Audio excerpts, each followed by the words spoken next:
This is the Bible Book Club, where each episode we dive deep into the only book written 2,000 years ago that can still change your life today. Welcome to the club. Welcome to law school. I'm Professor Heather, and I'm here with Professor Susan, and we are going to be your guides through this next book, That's scary. Leviticus. Now, last episode, we just kind of did an overview of Leviticus. Today, we're actually going to start reading Leviticus, but don't worry, because really, we don't need to overcomplicate this book. It just comes down to two things: love God, love people. That's what the Israelites were being taught by God and by Moses when all of these laws were written down. Love God, love people, and also there's a better way, and it's coming. In fact, for you, it's already here, but for them, they were needing that encouragement probably if they were reading this. There's a better way coming. They didn't know it then. And that brings us to another important point to recognize. This would have been the very first book that the Israelites would learn, that they would start to read when they went to Hebrew school. It's the last book any of us read. And in fact, if you're intimidated by Leviticus, you are not alone. We were very intimidated by this book. We almost contemplated not reading this book. We wanted to skip it. But all scripture is God inspired. And so we're reading it. And actually, there is a lot of reason to study Leviticus because love God, love people. That's all you need to remember as we go through this. Oh, maybe a few more things. Maybe We're going to spend a few weeks here, but we are going to try to move quickly. So today we're actually going to cover 3 chapters of Leviticus because we know some of you want to get onto the narrative.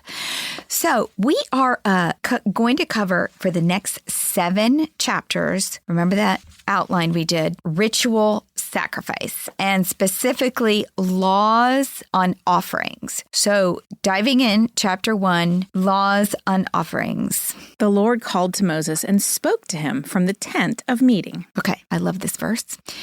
There is a very important link between Exodus and Leviticus that is lost in translation. The word that's lost is the word and, A-N-D. And it ties the 2 books together, which we don't read. Like you said the Lord called to Moses. But really, in Hebrew, there was an and in there. If we were to read it as intended, it would have been like this. Exodus 40:34. Then the cloud covered the tent of meeting, and the glory of the Lord filled the tabernacle. And the Lord called to Moses and spoke to him from the tent of meeting. The phrase, "and the Lord called unto Moses," is used as an introductory formula on the 3 different occasions when the Lord had a special communication to Moses. So the first time was in Exodus 3:4. The Lord called to Moses from the burning bush and told Moses he was going to use him to save the Israelites from Egypt. The second was in Exodus 19:20. The Lord descended to the top of Mount Sinai and called to Moses and gave him the 10 commandments. In Exodus 24:16, the glory of the Lord settled on Mount Sinai, and the Lord called to Moses from within the cloud. And Moses spent the first 40 days with him and received the instructions for the tabernacle, the place where God would dwell among them instead of on Mount Sinai. And here we are. God is now calling Moses from the very tabernacle or tent of meeting that he had them built in the last call he gave them. And God is going to give Moses the instructions for how the Israelites are to worship in the tent of meeting. So that one little word that ties Exodus with Leviticus is super important because it would have told the Israelites, just as it should tell us today, that something big is about to happen because he is calling to Moses. All right, here is the first thing we're going to learn about the laws on offerings. These are for the people. So these first laws are about offerings for the people specifically. Chapters 1-6 contain laws for the people on how to present the 5 main types of offerings. They are the burnt offering, the grain offering, the fellowship offering, the purification offering, and the reparation offering.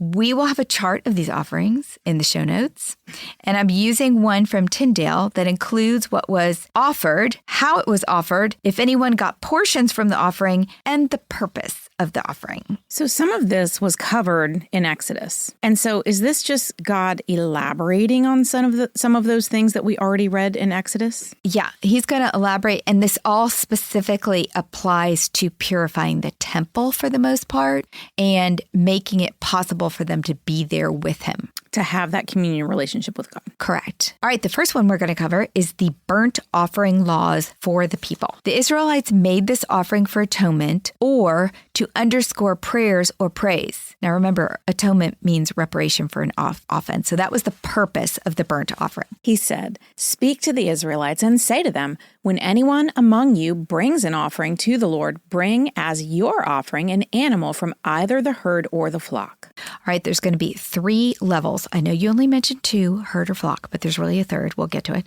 3 levels of expense here, depending on the offerer's affluence.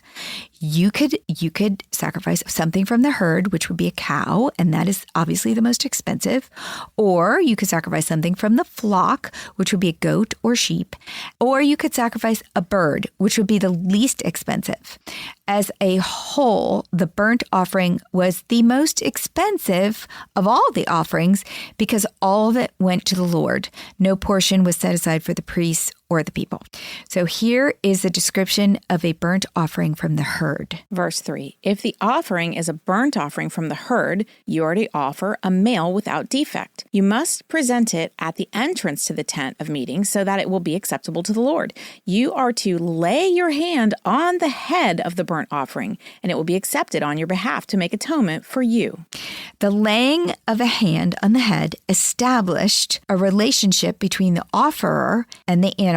The animal was making the atonement for the offerer. The Hebrew verb to make atonement is kippur, which I mentioned last episode, and it communicates 2 ideas, ransom for sin and purifying from sin. The offerer is acknowledging that their sinfulness before God was so great that only a full and costly ransom payment would suffice.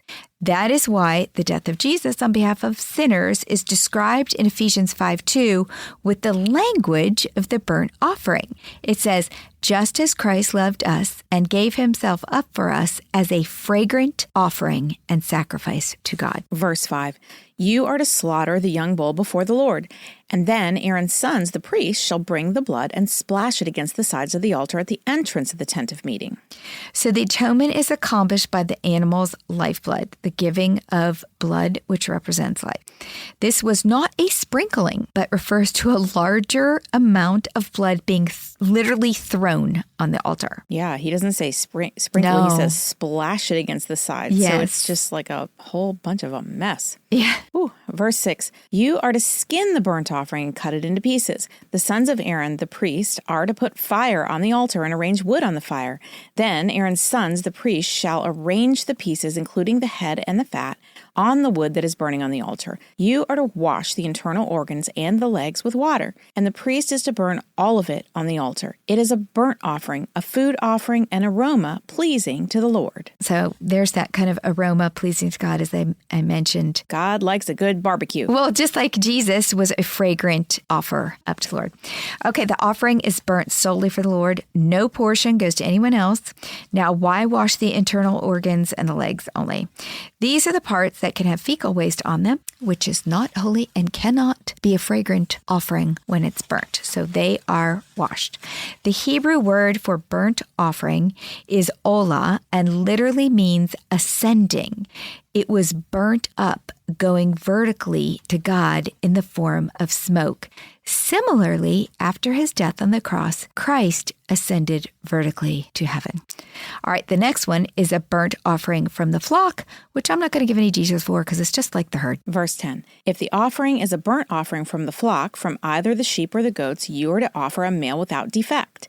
You are to slaughter it at the north side of the altar before the Lord, and Aaron's sons, the priests, shall splash its blood against the sides of the altar. You are to cut it into pieces, and the priest shall arrange them, including the head and the fat, on the wood that is burning on the altar. You are to wash the internal organs and the legs with water, and the priest is to bring all of them and burn them on the altar. It is a burnt offering, a food offering, an aroma pleasing to the Lord. And lastly, the burnt offering for birds, because no one was to be excluded from making atonement, and some people could only afford to just catch a bird. Verse 14, if the offering to the Lord is a burnt offering of birds, you are to offer a dove or a young pigeon. The priest shall bring it to the altar, wring off the head, and burn it on the altar. Its blood shall be drained out on the side of the altar. He is to remove the crop and feathers and throw them down east of the altar where the ashes are. He shall tear it open by the wings, not dividing it completely, and then the priest shall burn it on the wood that is burning on the altar. It is a burnt offering, a food offering, an aroma pleasing to the Lord. What was the purpose for all these strange and bloody rituals? I've often asked the same question. Well, ritual can do things beyond words or print on a page. Like letters in our alphabet, ritual communicates through symbols, but with greater impact because its meaning is visibly acted out. The young nation of Israel had no books and very short memory, as we learned in Exodus from the golden calf incident. The people needed to regularly see and be reminded that God was holy, that he had a relationship with them. They needed to act out in rituals their covenant relationship with God, or they were at risk of forgetting. These rituals connected the seen world they lived in and the unseen realm of God. Today, we have rituals such as the Lord's Supper that reminds us of the sacrifice he made so that we don't have to sacrifice animals. When we take the bread and wine of communion, representing his body and blood, we should remember how horrific his sacrifice was for us, how much it pained him to give his son, how bloody it was, and how unjust it was that this perfect man had to die for us. We cringe at the thought of the bloodshed in these animal rituals, yet do we just as passionately thank God for his willingness to sacrifice his own son's perfect, unblemished, sinless blood for us. Yeah, I'm glad you brought that up because I will confess that there are many times that I've taken communion and not thought about that. Yeah. They say this is why we take it as the blood in the body, but you oftentimes don't really think about the gravity of what that means. Oh, I remember when The Passion came out, so many people complained about how graphic it was. And I want to say, well, that's real life. That's what it was. All right, chapter 2 is about the grain offering laws for the people. Grain offerings were burned as a pleasing aroma also, and often occurred with the burnt offering. Mincha, the Hebrew word for the grain offering, meant gift or present. Therefore, the grain offering was generally thought of as a gift of thanks to the Lord for his mercy and for supplying their needs. There were 3 types of grain offerings: uncooked, cooked, and the first fruits. So first we have the uncooked grain offerings. Chapter 2. When anyone brings a grain offering to the Lord, their offering is to be of the finest flour.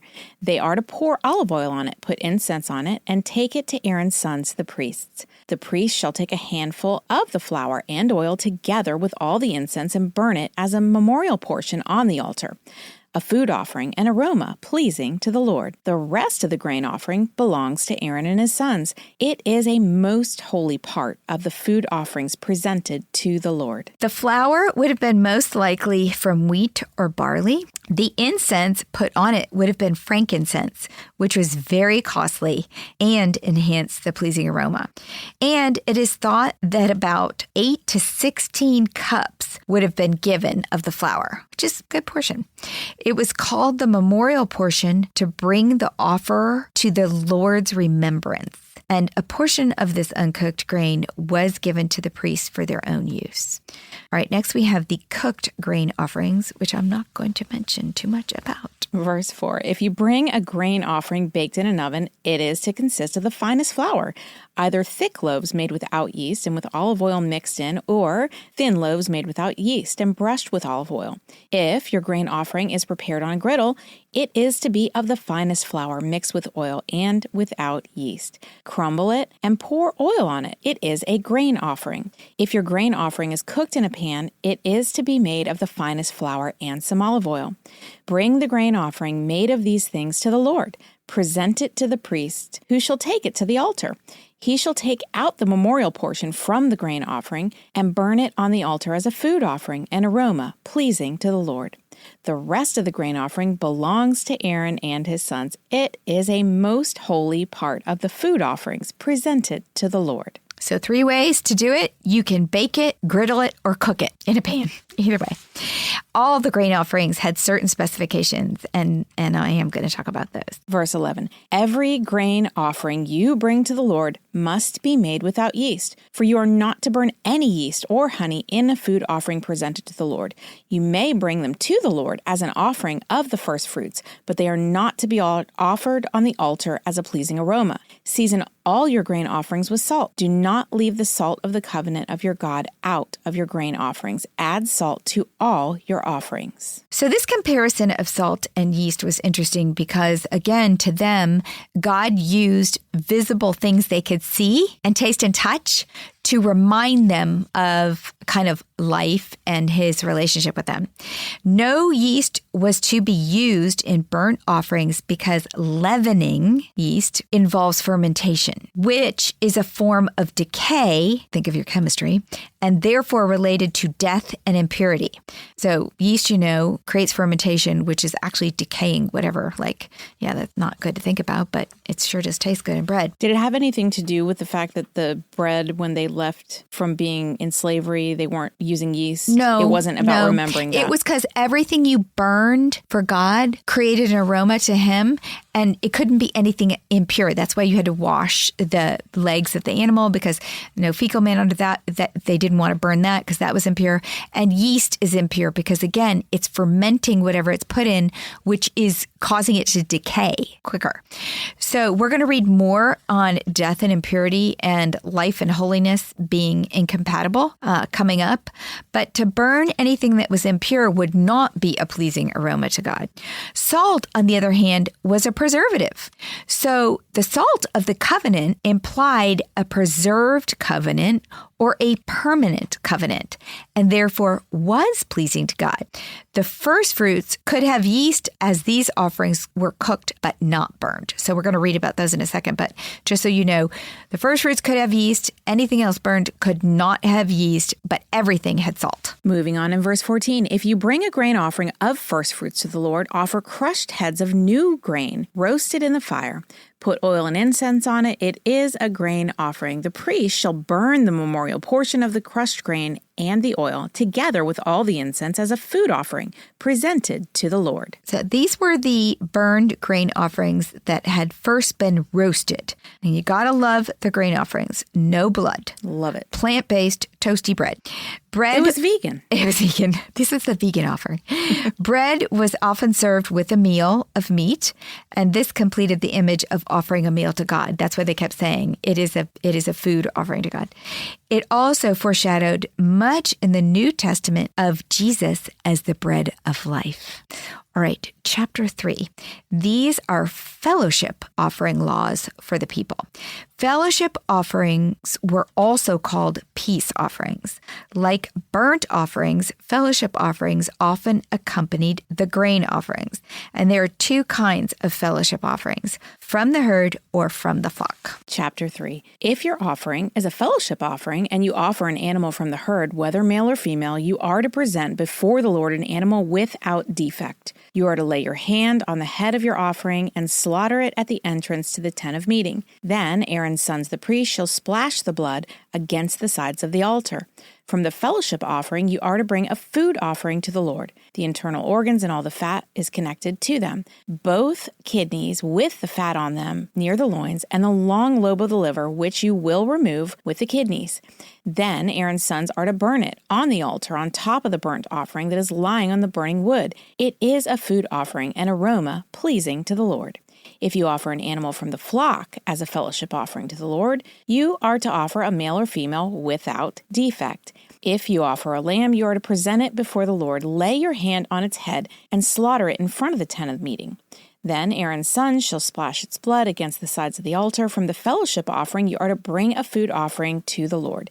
Its fat, the entire fat tail cut off close to the backbone, the internal organs, and all of the fat that is connected to them, both kidneys with the fat on them near the loins, and the long lobe of the liver, which you will remove with the kidneys. The priest shall burn them on the altar as a food offering presented to the Lord. The fellowship offering was very similar to the burnt offering, except that only the best part of the animal was burnt.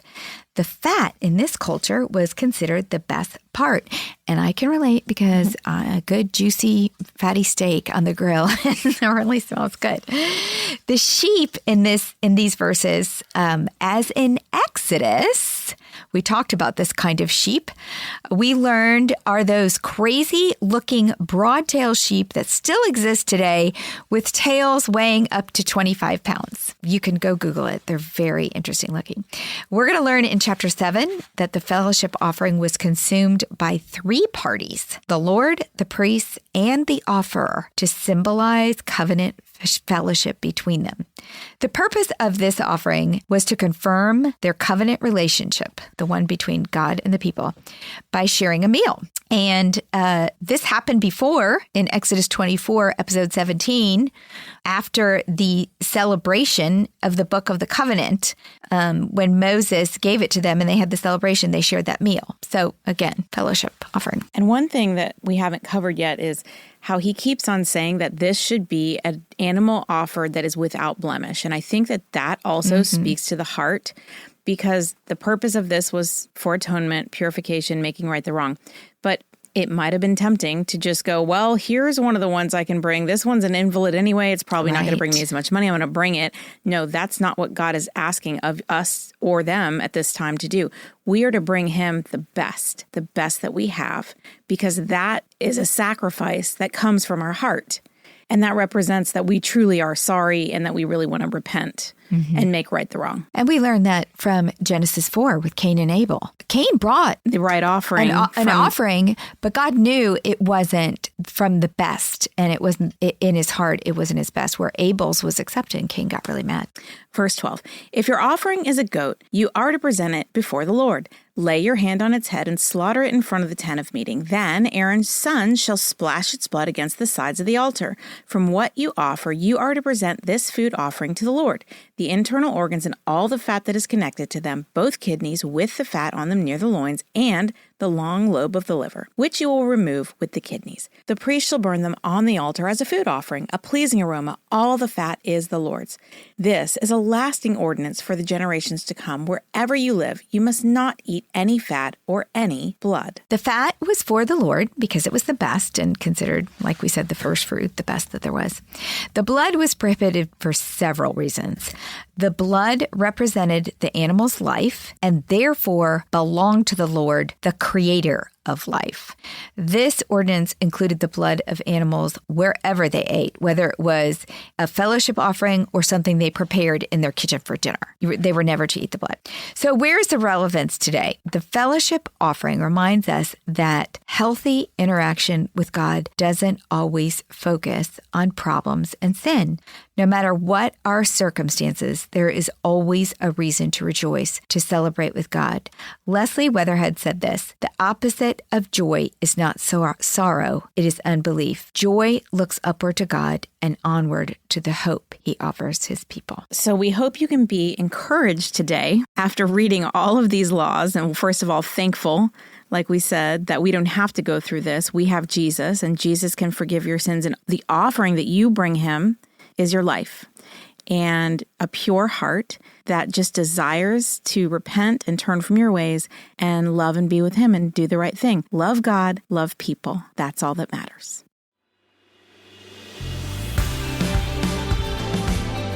What's a club without friends? If you're enjoying the Bible Book Club, why don't you share it? And then you can say, Welcome to the club.